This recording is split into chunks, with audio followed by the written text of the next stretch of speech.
Praise the Lord. जय मसीह की।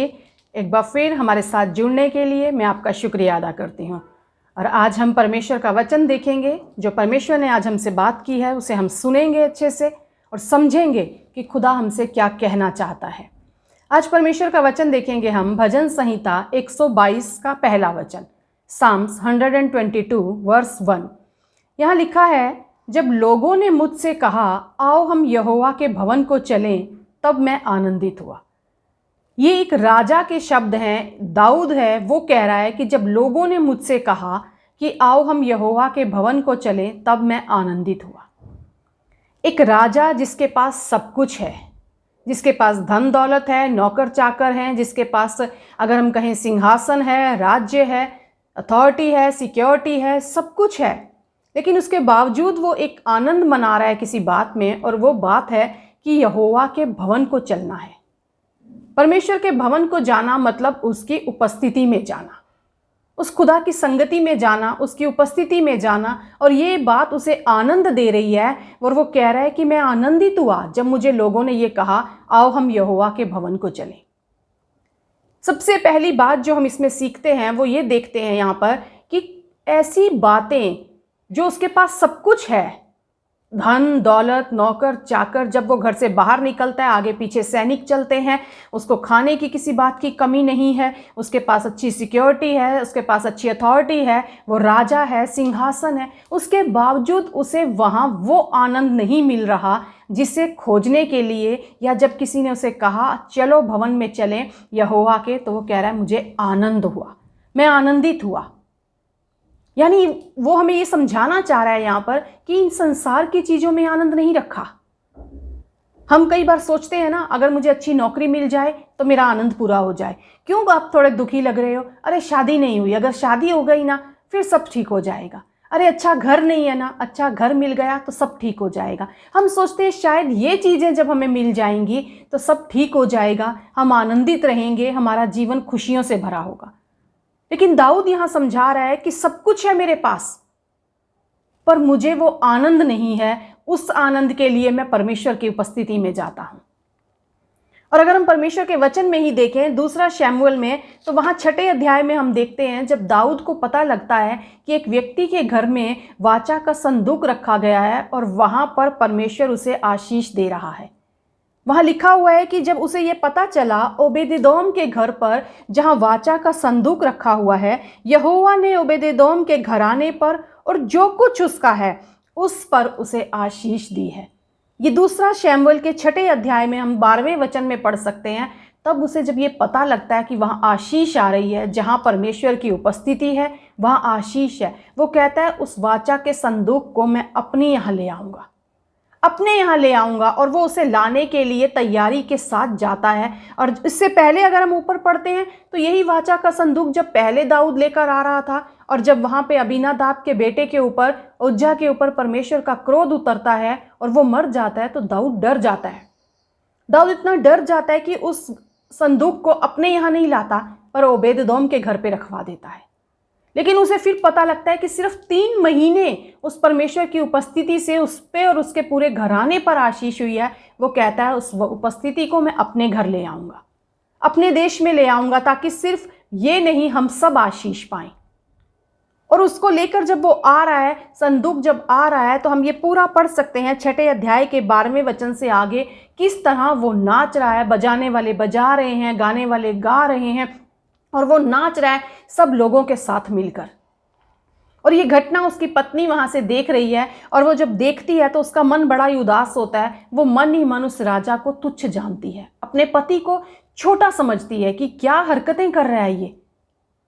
और अगर हम आगे परमेश्वर का वचन पढ़ते हैं 20वें वचन में, कि जब दाऊद सबको गिफ्ट्स बांटता है, खुश होता है, क्योंकि वो खुश है कि परमेश्वर की उपस्थिति अब हमारे यहाँ आ गई है, और वो सबको गिफ्ट्स बांट रहा है। देने के बाद जब वो अपने घराने को आशीष देने के लिए लौटता है, तब उसकी पत्नी उसे क्या कहती है? वो उसको कहती है, आज इज़राइल का राजा जब अपना शरीर अपने कर्मचारियों की दासियों के सामने ऐसा उघाड़े हुए था जैसा कोई निकम्मा अपना तन उघाड़े रहता है। वो कह रही है ऐसा निकम्मा तू लग रहा था। जैसे निकम्मे व्यक्ति होते हैं ना, जिन्हें कुछ समझ नहीं होती, नाचते हुए उन्हें पता नहीं उनके कपड़े कहाँ जा रहे हैं, कैसे नाच रहे हैं, बोल रहा है उस व्यक्ति के समान तू लग रहा था। और आगे उसे बोलती है तब क्या ही प्रतापी देख पड़ता था। यहाँ उसे वो सुना रही है बातें। और दाऊद क्या कहता है अपनी पत्नी से, वो कहता है, दाऊद ने मीकल से कहा, 21वां वचन अगर हम पढ़ें, यहोवा जिसने तेरे पिता और उसके समस्त घराने के बदले मुझको चुनकर अपनी प्रजा इज़राइल का प्रधान होने को ठहरा दिया है, उसके सम्मुख में ऐसा नाचा और मैं यहोवा के सम्मुख इसी प्रकार नाचा करूँगा। वो कह रहा है कि कोई मुझे इससे भी अधिक तुच्छ मैं बनने को तैयार हूँ, अपनी दृष्टि में मैं नीच ठहरूंगा, और कोई क्या समझता है मुझे परवाह नहीं। वो रीज़न बता रहा है अपने नाचने का, अपने खुश होने का। वो कह रहा है ये जो उपस्थिति आई है ना, इसलिए मैं नाच रहा हूँ, पर मैं और भी मेरे पास कारण है उपस्थिति लाने का यहाँ, और भी कारण है मेरे नाचने का। और वो ये कारण है, वो कहता है कि जिसने तेरे पिता के और उसके समस्त घराने के बदले मुझको चुनकर अपनी प्रजा इज़राइल का प्रधान होने को नियुक्त किया है। वो कह रहा है मेरे पास एक कारण है, मैं तो जंगल में बैठकर भेड़ बकरियां चराया करता था, और तेरे पिता और तेरे घराने के पास ये अधिकार था कि वो राजा होते, लेकिन उस परमेश्वर ने उस अधिकार को बदल दिया। उसने मुझे वहाँ से उठाकर यहाँ पहुँचा दिया जहाँ मैं आज खड़ा हूँ। तो मैं जानता हूँ जहाँ मैं था वहाँ से जहाँ पहुँचा हूँ, ये उस खुदा की बरकत है, ये उस खुदा का कार्य है, ये उस खुदा का हाथ है जो मुझे लेकर आया है। इसीलिए दाऊद कह रहा है मैं तो आज नाचा हूँ और हमेशा नाचूंगा, उन बातों को याद कर करके कि वो मुझे कहाँ से कहाँ तक लाया है, वो मुझे कहाँ से कहाँ तक लाया है। अगर हम पवित्र शास्त्र में दाऊद के बारे में पढ़ते हैं, कई बार दाऊद ये बात कहता है, मनुष्य क्या है कि तू उसकी सुधि लेता है। और वो कहता है मैं कहाँ जाऊं तेरी आत्मा से भागकर, तू तो हर समय मेरे संग रहता है। और कहीं पे लिखा है कि वो कहता है कि क्या है मैं और मेरा घराना कि तू हमें अब तक लिए चल रहा है। वो इस बात को हमेशा अपनी ज़िंदगी में याद रखता है कि मैं कहाँ था और आज तो मुझे कहाँ ले आया है। उसी कारण, यही कारण है कि आज मैं उसके सामने नाच रहा हूँ, और हमेशा मैं ये याद रखूँगा, हमेशा मैं इसी तरह नाचूंगा। कोई क्या कहता है मुझे उससे फ़र्क नहीं पड़ता, कितना मैं छोटा गिना जाता हूँ मुझे उससे फ़र्क नहीं पड़ता। आज आपको और मुझे ये याद रखने की ज़रूरत है कि हमारे पास एक कारण है उसकी उपस्थिति में जाने का, उसके सामने नाचने गाने का। हमारे पास कारण है आनंदित होने का। इसीलिए वो कहता है जब लोगों ने मुझसे कहा आओ हम यहोवा के भवन को चलें, तो मैं आनंदित हुआ, मैं भर गया आनंद से। ये वही परमेश्वर की उपस्थिति है जो मुझे जंगल से यहाँ प्रधान होने को जिसने नियुक्त कर दिया है। इसलिए मेरे पास रीज़न है आनंद मनाने का, इसलिए मेरे पास कारण है उसकी उपस्थिति में जाकर नाचने का। आपके और मेरे पास भी ये कारण होना चाहिए। और जब हम उसकी उपस्थिति में जाते हैं, वो कहता है, यहाँ दाऊद कह रहा है, एक वचन अगर हम पढ़ें भजन संहिता 16:11 में लिखा है, तू मुझे जीवन का रास्ता दिखाएगा, तेरे निकट आनंद की भरपूरी है, तेरे दाहिने हाथ में सुख सर्वदा बना रहता है। वो कह रहा है मैं जानता हूँ जिस उपस्थिति की वजह से 3 महीने में उसके घराने पर आशीष आई, तो जहाँ ये उपस्थिति रहेगी वहाँ सुख सर्वदा बना रहेगा। हमेशा की आशीषें हैं वहाँ। ये महलों की आशीषें जो हैं, ये धन दौलत, नौकर चाकर, ये अथॉरिटी, ये सिक्योरिटी, ये तो मुझे कुछ देर का आनंद देती हैं। ये संसार हमें कुछ क्षणिक आनंद देता है, लेकिन कह रहा है तेरे पास जो सुख है ना, तेरी उपस्थिति में जो सुख है वो सर्वदा बना रहेगा। और फिर वो कह रहा है मुझे तो जीवन का रास्ता दिखाएगा। कैसे परमेश्वर आपको और मुझे जीवन का रास्ता दिखाता है? जब हम उसकी उपस्थिति में जाते हैं, हम कुछ जान पाते हैं। हम जान पाते हैं कि वो कितना पवित्र परमेश्वर है। यशायाह की पुस्तक में अगर हम पढ़ते हैं 6 अध्याय का 5वें वचन से अगर देखें, तो वहाँ यशायाह कहता है कि जब मैं उसकी उपस्थिति में देखा, मैंने जब उसने मुझे दर्शन देकर दिखाया कि कैसी पवित्रता है उस परमेश्वर की, दूत गा रहे हैं वहाँ पे, वो पवित्र पवित्र पवित्र है और उसके परमेश्वर के तेज से सारी पृथ्वी भरी हुई है।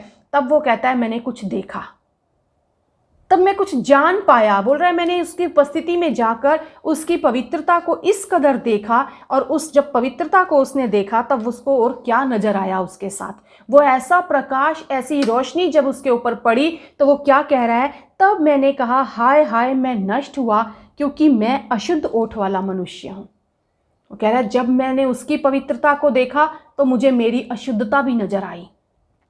जब मैंने उसकी उपस्थिति को वहाँ देखा कि वो कितना पवित्र है, कितना भरपूर है, प्रकाश उसके अंदर है, कितना तेज से वो भरपूर है, पृथ्वी उसके प्रकाश से, उसके घेर से जो मंदिर भर जाते हैं, जब मैंने उसका इस तरह का अभिषेक देखा, इस तरह की सामर्थ देखी, तो मुझे उसमें अपना जीवन भी नजर आया, मुझे अपनी अशुद्धता नजर आई। जब हम उसकी उपस्थिति में पहुंचते हैं, उस प्रकाश के द्वारा वो प्रकाश हमारी कमियों को उजागर करता है, वो हमें दिखाता है कि देखो तुम कहाँ गलत हो। क्योंकि जब तक हम उस उपस्थिति में नहीं आते, हम जान नहीं पाते हम सही हैं या गलत है। हर चीज हमें अपनी नज़र से सही नजर आती है, लेकिन जब हम उसकी उपस्थिति में जाते हैं, उसकी पवित्रता, उसकी रोशनी हम पर पड़ती है, तब हम अपनी कमियों को देख पाते हैं। इतना ही नहीं कि हम अपनी कमियों को देख पाते हैं, लेकिन वहां आगे वचन लिखा है, और अशुद्ध ओठ वाले मनुष्यों के मैं बीच में रहता हूं। वो कह रहा है अब मैं ये भी जान गया हूं कि ये कमी, ये पाप, ये गलती मेरे अंदर कहां से आ रही है। वो स्थान, वो जड़ भी मुझे पता लग गई। ना सिर्फ मैं अशुद्ध हूं, पर ये अशुद्धता आई कहां से, ये भी मैंने देख लिया है। मैं जान गया हूं कि वो क्या गलतियां हैं, कहां हूं मैं, कहां से ला रहा हूं मैं इन पापों को अपने जीवन में, कहां से ला रहा हूं इन कमियों को अपने जीवन में। इसीलिए दाऊद कहता है कि तू ही मुझे जीवन का रास्ता दिखाता है, तू दिखाता है मुझे, तेरा जो वचन है वो प्रकाश देता है मेरे कदमों को, वो चलने में मदद करता है। तेरी उपस्थिति मुझे दिखाती है कि देख तू यहाँ गलत है, तू अपना मार्ग सही कर ले। और आगे वचन में अगर हम पढ़ें तो उसकी उस कमी को भी दूर करता है परमेश्वर। वो ना सिर्फ हमारी कमियां हमें दिखाता है, ना सिर्फ हमें ये बताता है कि कहां से तुम इन बातों को लेकर आ रहे हो, लेकिन वो कहता है चिंता मत करो, तुम्हारी इस अशुद्धता को भी मैं शुद्ध करने की सामर्थ्य रखता हूं। परमेश्वर का वचन कहता है, परमेश्वर ने वहां पर क्या किया, उसने एक दूत भेजकर उसके होठों को छू लिया और उससे उसका अधर्म दूर हो गया। क्या किया उसने, कैसे छू लिया और कैसे कर लिया? वो कहता है जिससे तब एक सराप हाथ में अंगारा लिए हुए, जिसे उसने चिमटे से वेदी पर से उठा लिया था, मेरे पास उड़कर आया। उसने उससे मेरे मुंह को छू कर कहा, देख इसने तेरे होठों को छू लिया है, तेरा अधर्म दूर हो गया है, तेरे पाप क्षमा हो गए हैं। ना सिर्फ वो हमें हमारी कमियां दिखाकर हमें छोड़ देता है, ना सिर्फ हमें वो ये बताकर कि कहाँ से कमियां आ रही हैं, पर वो हमारी उन गलत बातों को, हमारे उन पापों को शुद्ध करने की सामर्थ्य रखता है। शुद्ध करके हमें फिर पवित्र कर देता है, ताकि जब हम दोबारा उसके पास में आएँ तो हम किसी गिल्ट के साथ ना आएँ, या हम उसमें से उपस्थिति से उठें तो हम उस गिल्ट के साथ ना उठें कि मैं तो दोबारा परमेश्वर को मुंह दिखाने के लायक नहीं रहा, मैंने तो गलतियां करी हैं, मैंने तो पाप करे हैं, मैं तो अशुद्ध हूं, मेरे जीवन में तो अशुद्धता आ गई है। लेकिन उसकी जो पवित्रता है वो हमें शुद्धता दिखाती है। इसीलिए दाऊद कहता है ये संसारिक चीजें आनंद नहीं दे सकती मुझे पता चल गया है वही है जो मुझे यहाँ तक लाया है, इसीलिए मैं बचा हुआ हूँ। और यही यशायाह कह रहा है कि मैं जान गया मेरा गलतियाँ कहाँ हैं और कहाँ से मैं इन्हें ला रहा हूँ। उसकी उपस्थिति में वो हमारे जीवन पर प्रकाश डालता है। अब्राहम के बारे में अगर हम पढ़ें तो हम जब सब जानते हैं कि परमेश्वर के द्वारा बुलाया गया व्यक्ति, लेकिन वो अपने जीवन में इतनी गलतियां कई बार कर देता था कि अपने प्राण बचाने के लिए अपनी पत्नी को अपनी बहन तक बना लेता था कि ये मेरी बहन है, तू ऐसा कह देना ताकि राजा मुझे छोड़ देगा। 99 साल का जब वो हो गया तब परमेश्वर का वचन कहता है उत्पत्ति 17:1 में कि वहां उसने क्या किया, उसने अब्राहम से कहा कि अब्राहम अब तक तो तूने बहुत काम कर लिए। वहां वचन में लिखा हुआ है कि परमेश्वर ने अब्राहम से क्या कहा। परमेश्वर अब्राहम से कहते हैं जब वो 99 वर्ष का हो गया, यहोवा ने उसको दर्शन देकर कहा, मैं सर्वशक्तिमान ईश्वर हूं, मेरी उपस्थिति में चल और सिद्ध होता जा। अब तक तू गलतियां कर रहा है, तू कमियां हैं तेरे अंदर, कभी तू सही होता है, कभी तू फिर फिसल जाता है, तू खुद से इन कमियों पे जय नहीं पा रहा है, तू नहीं जान पाता कैसे इनसे बाहर निकलना है। बिल्कुल हमारे जीवन के जैसे एक जब हम पाप में पड़े हुए थे, हम उसमें से बाहर नहीं निकल पा रहे थे, उसमें हम फंसे हुए थे और हमें मालूम भी नहीं था कि हम किस कीचड़ में फंसे हुए हैं। लेकिन प्रभु यीशु मसीह इस दुनिया में आए और उन्होंने हमें उन पापों से छुटकारा दिया, बाहर निकाला उन पापों से, उस क्रूस की मृत्यु को सहकर हमें आज़ाद किया उस पाप की गुलामी से। तब हमें प्रभु यीशु मसीह की ज़रूरत थी, आज हमें उस आत्मा की ज़रूरत है जो हमारे मार्गों को सीधा करे। जैसे अब्राहम से परमेश्वर ने कहा मेरी उपस्थिति में चल और सिद्ध होता जा। आज आपसे और मुझसे खुदा कह रहा है सिद्ध बनना चाहते हो, मेरी उपस्थिति में आओ, क्योंकि मेरी उपस्थिति तुम्हें तुम्हारी गलतियां दिखाएगी और फिर वो तुम्हें शुद्ध करके तुम्हें सही मार्ग पर लेकर आएगी। अब तक हो सकता है हमने बहुत सी गलतियां की होंगी, बहुत से हमारे ऐसे काम रहे होंगे, कहीं से हम अपने जीवन में फिर पाप को ले आए होंगे, लेकिन आज खुदा कहता है सिद्ध होना चाहते हो, मैं चाहता हूं तुम सिद्ध बनो। कान्हा की शादी का उदाहरण अगर हम देखें, वहां दाखरस घट गया, वहां दाखरस घट गया और प्रभु यीशु मसीह वहां मौजूद थे। और जब उनसे बात की गई तो उन्होंने क्या कहा, ये जो बाहर मटके पड़े हैं इनको पानी से मुंह भर दो। और वो पानी से भरने के बाद उसमें से निकाल कर जब भोज के प्रधान के पास लेकर गए तो उसे पता ही नहीं चला कि ये दाखरस कैसे बन गया है, ये पानी है या दाखरस है। वो पी रहा है और उसको आनंद आ रहा है क्योंकि वो तो दाखरस पी रहा है। लेकिन परमेश्वर का वचन बताता है कि जिन्होंने उसमें पानी भरा था वे जानते थे ये तो पानी था, ये तो पानी था।